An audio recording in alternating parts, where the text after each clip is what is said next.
Prime Minister Anthony Albanese starts his campaign to push through controversial coal and gas legislation as the share price of one of the big players in the market tumbles.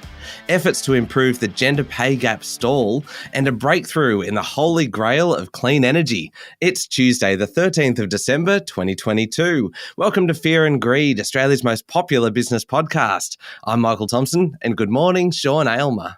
Good morning, Michael. I'm excited to tell you about the clean energy story. It's at the end of the show. I had to read it a few times to understand it, but it's something that I think you will grasp immediately, and the importance of it as well. I am very, very intrigued by this now, because the likelihood of me kind of grasping something immediately is pretty low. So the fact that you actually think I might get it when you didn't, intrigued.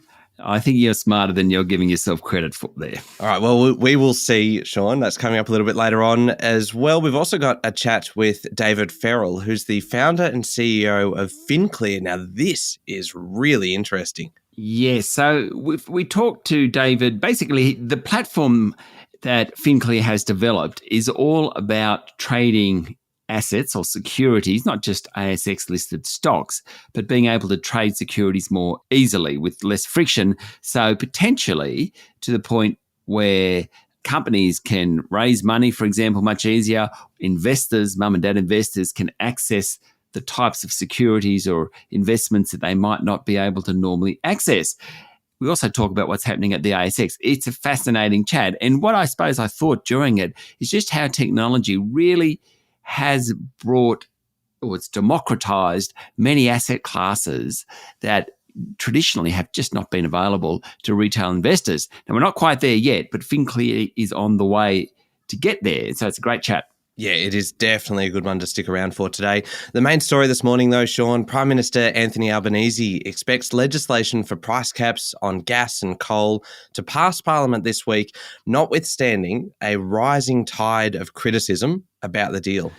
Yes, I think this is one of the biggest fights that Anthony Albanese has faced since his election in May.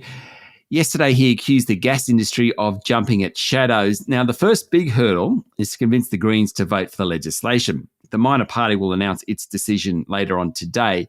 The Greens don't want coal companies to be compensated for the package, under the package, while New South Wales Premier Dominic Perrottet yesterday said compensation is a non-negotiable for companies in his state.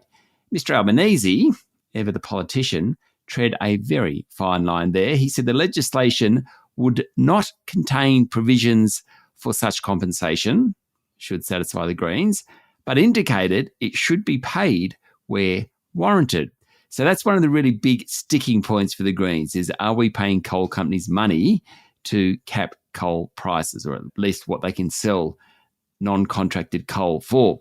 The pointy end of the debate for the gas sector is the establishment of a significantly toughened code of conduct, which will be worked out, or the details will be worked out early next year.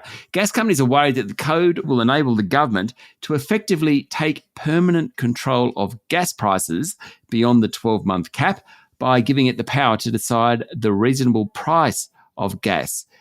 There's no surprise that if government can control the price of gas, the gas companies aren't going to be very happy.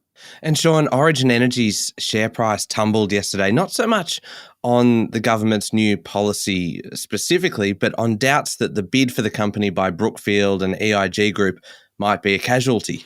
That's exactly right. Origin's share price ended down 8%. Now, analysts suggested that the $8.4 billion takeover may not go ahead. Brookfield and EIG, which are both North American companies, one's Canada, one's USA, are currently doing due diligence on Origin, and market watchers said that these government measures, particularly the price caps on domestic gas and coal, could alter or even scuttle the bid. Previously, those groups, Brookfield and EIG, have said they expected some form of government intervention in the market. But they're thinking long term, and they kind of played down their concerns on that. This intervention is far greater than anyone expected, hence speculation that that bid might not go ahead. The whole energy debate, and we said this yesterday morning, and we'll probably say it again tomorrow morning, it is the big issue right now. The government, of course, wants to reduce the cost of energy to households and businesses. Maybe they'll get to that point of reducing prices, but wow, there's a lot of argy-bargy between now and any legislation being voted for on Thursday. All right. How about local markets? What happened yesterday? The S&P ASX 200 finished down nearly 0.5% to 7,180 points. There were some pretty big moves, notwithstanding the actual index didn't do too much by the end of the day. Energy stocks did well, but the utilities index did poorly, in large part thanks to Origin Energy. Among the large caps, Golding and Newcrest Mining fell 3.5%, while South32 was off 2%. Fortescue Metals, BHP and Woolworths all fell by more than 1%. On the flip side, Woodside Energy was up 2.7%, Macquarie Group rose more than 2%. Worst performer was Nanosonics, down 10%, while BrainChip Holdings, one of my all-time favourite names for a company, was up 9%. And international markets? It's a really big week for global central banks. The US Federal Reserve is likely to lift interest rates by 50 basis points this week, which is less than it's been doing in recent meetings, signalling some comfort about the trajectory of inflation. The European Central Bank was a bit late to the interest rate party and only recently began hiking rates. It's likely to lift again when it meets on Thursday by about 50 basis points. And the Bank of England later this week will also keep lifting rates, according to market economists, with 50 basis points being the most likely outcome. Oil prices have fallen for a few weeks now, back to very high levels, shall we say, as opposed to the extreme levels they were at. But alas, for us car drivers, the good news may be over, with crude prices jumping again as a key North American pipeline remains shut, and the potential boost to demand from the easing of virus curves in China encouraged people to buy oil again. Okay, we'll be back in a moment with the rest of the day's business news.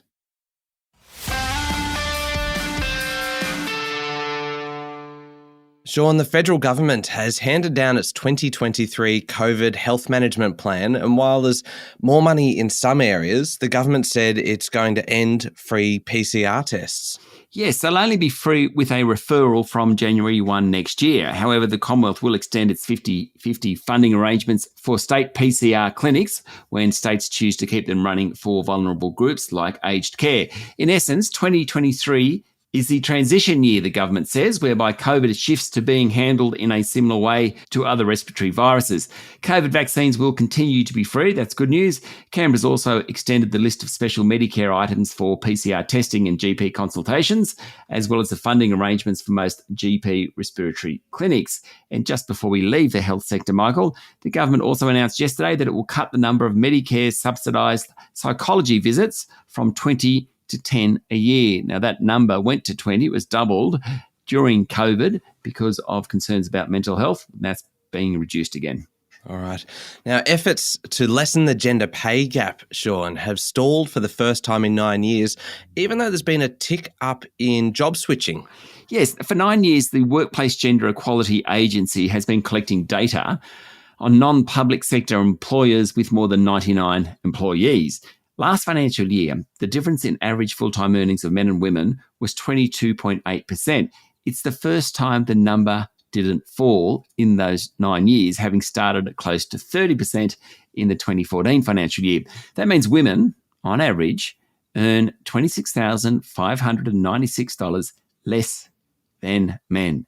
There's all sorts of caveats with this data, but that is the bottom line. Women are earning $26,596 on average less than men. Wow. The gap was even larger in key management positions. Previously, companies have said limited turnover has hindered balancing pay rates out because when people aren't leaving, you can't rebalance pay rates, or it's harder to at least. But there has been plenty of turnover and things have gotten worse.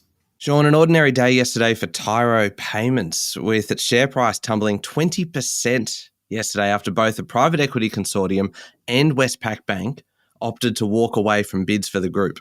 Yeah, Michael, you probably use Tyro products most days. They make the FPOS machines, the ones you tap. Yes.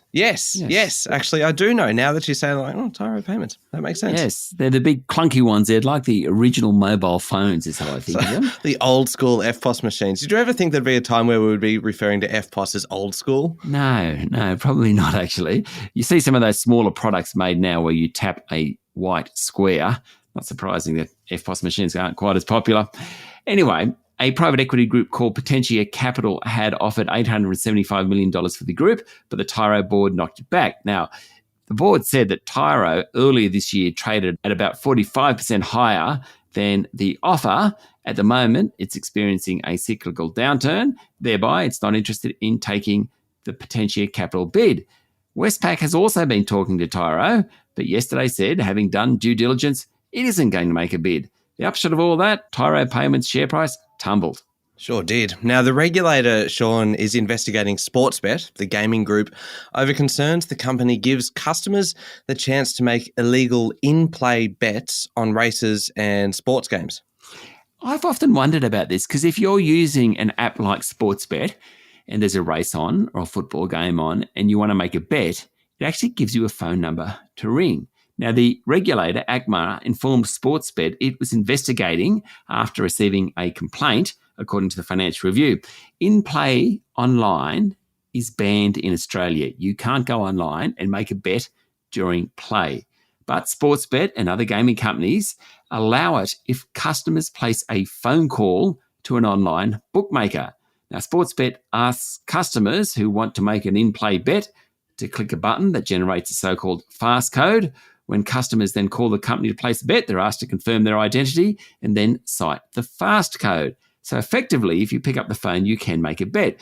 This sort of workaround means the bets are technically made through what's considered a telephone betting service rather than an online entity, which skirts the ban. Anyway, the regulator's looking into it. I had no idea that was how it all worked. I didn't either until this story came up. And it makes sense because I have actually experienced it. And I thought, why would you ring up to make a bet in the middle of a game? Anyway, that's what it's about. Now, it makes sense. All right. Now, listed gold producers Genesis Minerals and St Barbara will merge, consolidating assets in the historic mining precinct of Leonora in Western Australia. Yeah, the deal still needs shareholder approval, but if successful, it will create a new major player in gold mining, according to the Financial Review. The new company will be known as Hoover House. Now, Michael, the reason it's called Hoover House is a nod to the former US president, Herbert Hoover. And you wonder, why would that be the case? Yes, what's the link? Well, he worked in the WA goldfields in the 1890s during the rush. Yeah. No way. About 30 years before he became president, he worked in the goldfields. There you go. I am never thought I would be blown away by a piece of trivia that is, 130 years old.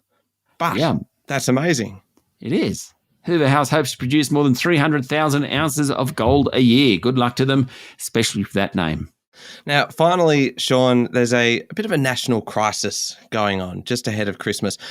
And this is a crisis for me.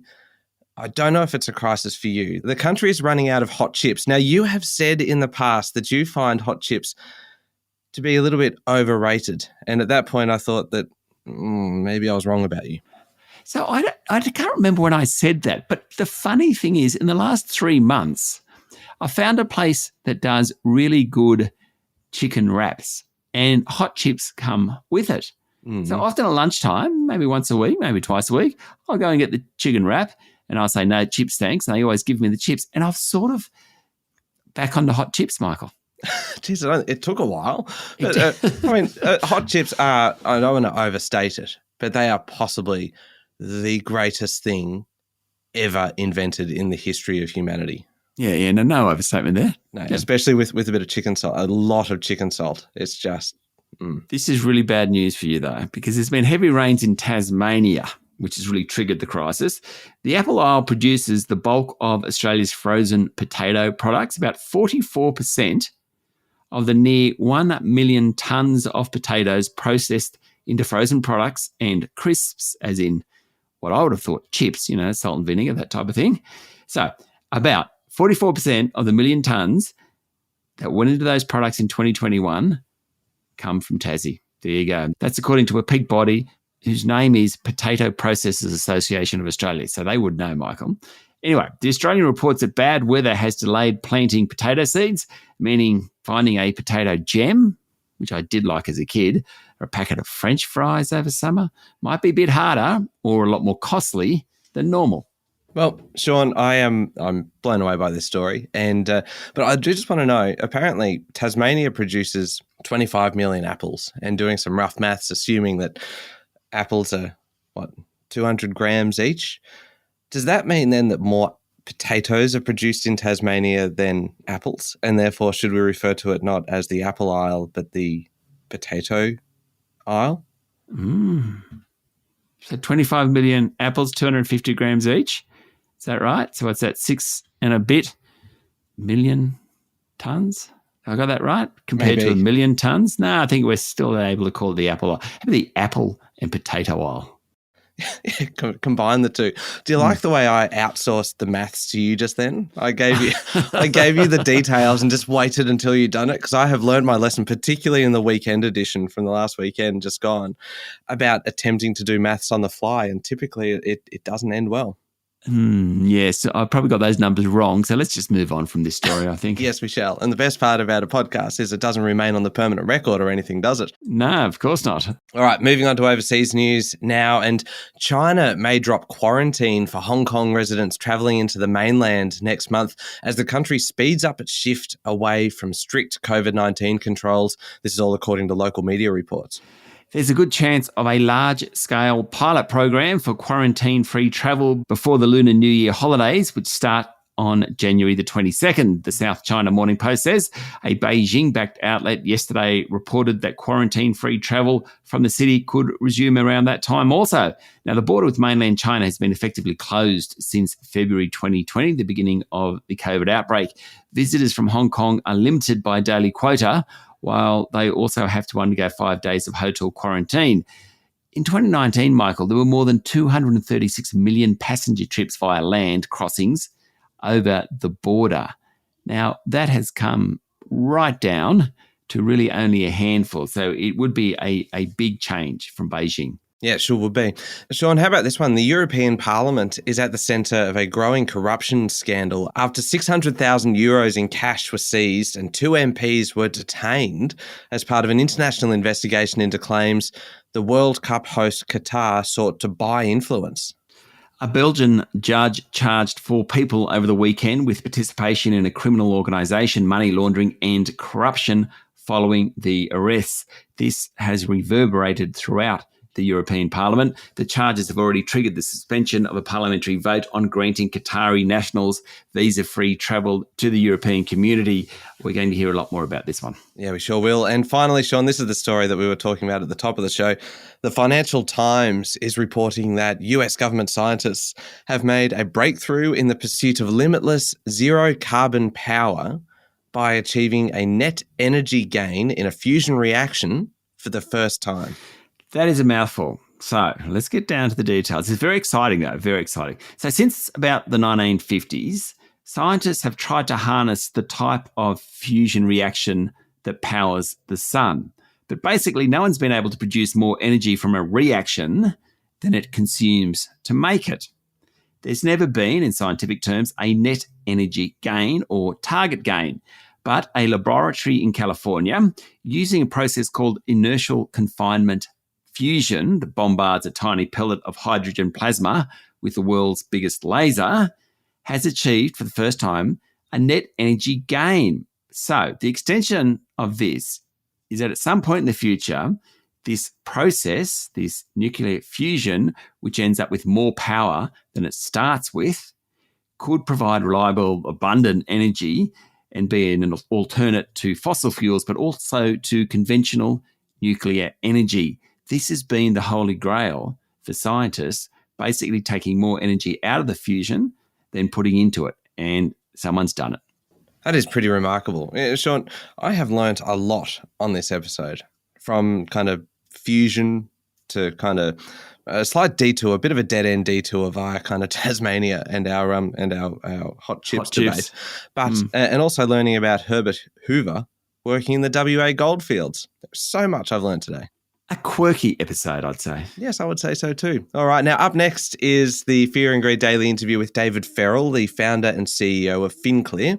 Yes, all about the technology they're using that will allow non-public listed assets to be available for sale to investors. So think well beyond ASX listed companies or bonds, other sorts of assets, which potentially retail investors will get access to. Very, very interesting chat. Yes, coming up next in the Fear and Greed playlist on your podcast platform or at fearandgreed.com.au. Thank you, Sean. Thank you, Michael. It's Tuesday, the 13th of December, 2022. Make sure you're following the podcast and join us online on LinkedIn, Instagram, Twitter, and Facebook. I'm Michael Thompson, and that was Fear and Greed. Have a great day.